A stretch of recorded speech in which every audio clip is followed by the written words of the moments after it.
Esbc may be the most important boxing game of all time, and here's the reasons why. LOL! Now, if God really existed like the Christians say he does, then he would make Esbc the most successful boxing game of all time and would make the game sell trillions of copies, as well as make the developers and publishers stinking rich. If God doesn't exist, on the other hand, Esbc will be a complete flop like my penis. And what happens if Esbc is a complete flop? Well, if that happens, I think Esbc would be the last boxing game you and I will ever see for another 10 years. Boxing games are very expensive to make, hence why most developers, including EA, who have millions funding them, by the way, have stayed away from this genre. Esbc has to succeed. There is no option to fail.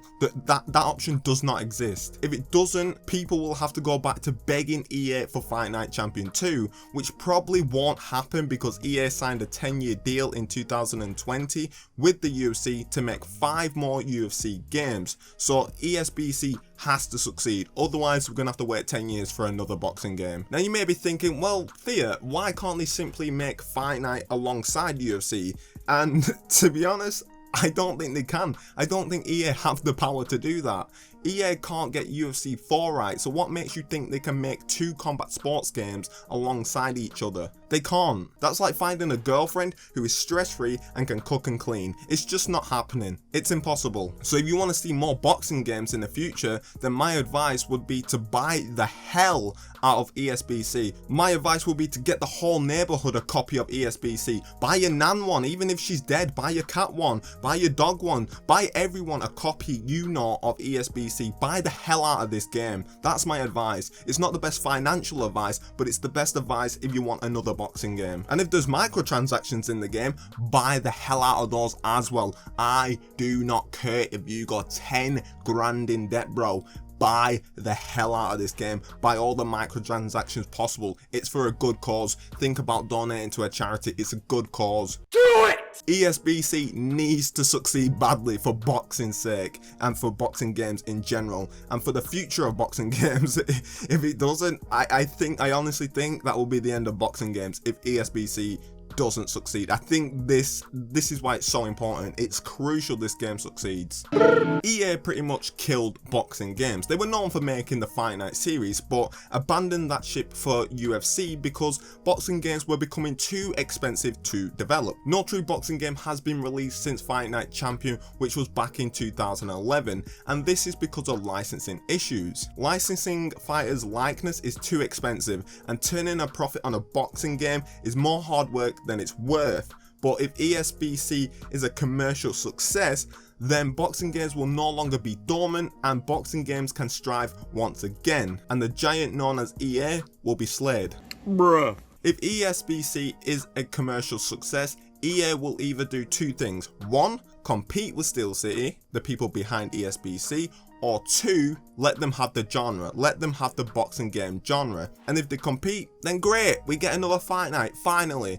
But I honestly don't think people would care about another Fight Night if Esbc is genuinely good. Because the difference between Fight Night and Esbc is Fight Night was more for a broader audience, whilst Esbc is for true boxing fans and who like realism, whilst Fight Night had a bit of realism and arcade added to it. Also, if EA were to make another boxing game, they would most definitely ruin it. If it's the EA we are experiencing right now in this current present time, EA will ruin boxing, trust me. They'll ruin Fight Night if they made another one. Just like they ruined UFC 4, just like they ruined the UFC genre. Everything EA touches turns to cat piss, and no one wants to be around cat piss or play with cat piss. So Esbc being successful is crucial to keeping the wolf away from the window, whatever that means, and from preventing EA from ruining boxing in general. It's a little weird to think about Esbc 2 when Esbc 1 isn't even out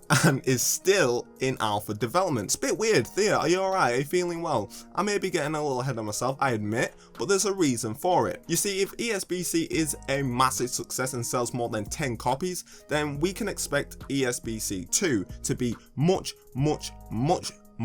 better. ESBC has a limited budget that the publishers and developers have to distribute across many departments, such as the graphics department, the mechanics department, the roster department, etc, etc. And having a limited budget means the developers cannot include everything they want to include into ESBC and will have to limit the funds in certain areas that they may have wanted to spend more money on. For example, they may have wanted Floyd Mayweather to be in their boxing game, but Floyd probably demanded 100 billion just to use their face, not even for the movement, just for his face alone.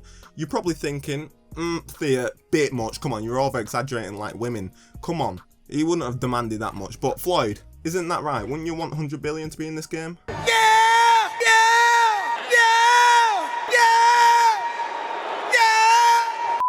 So if ESBC is a commercial success, then they can add a lot more mainstream boxers to their roster, which will attract a lot more casuals in general. They may even add these boxers into ESBC 1 if it's successful right off the bat, which would make more sense rather than just having one roster and then waiting for the next game to come out just to add a few more fighters. But the developers will be able to add so many more features to the next game that they couldn't include into the first game due to financial restrictions. These features could be certain mechanics, or adding more cutscenes to the game, or adding more attention to detail in the game, or hiring world-class voice actors maybe for the career mode, or hiring world-class game developers and animators to make movement more fluid and realistic, or acquiring more licensing to use certain fighters, certain brands, certain managers, certain stadiums, etc, etc. It'll just allow the game to be more complete if the first game is a success. Bigger usually means better, right? So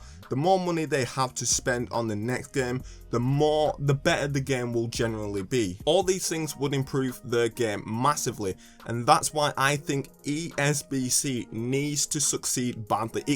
I don't think it can be mediocre. I don't think it can be hit and miss, because if it's hit and miss, it's hard to see a second game. I can't see another one coming out if it's mediocre. I think it has to succeed big in order for the next one to be a big success as well and truly dominate the boxing game genre. And if it does succeed massively, then ESBC, the first game, will be nothing compared to the second, the third, the fourth game. I think as time goes on and as these games get released more frequently, they're only going to get better, and I think ESBC is just pretty much the foot in the door, and then ESBC 2 will kick the door right off and in comes Steel City to take over the boxing genre. I think that's what's going to happen if it's a massive success. But that's it. There are 3 reasons why ESBC needs to be a commercial success and needs to be above average in terms of successful. Let me know what you think. Like, subscribe, and I'll see you in the next video. Probably, maybe, probably not. Goodbye.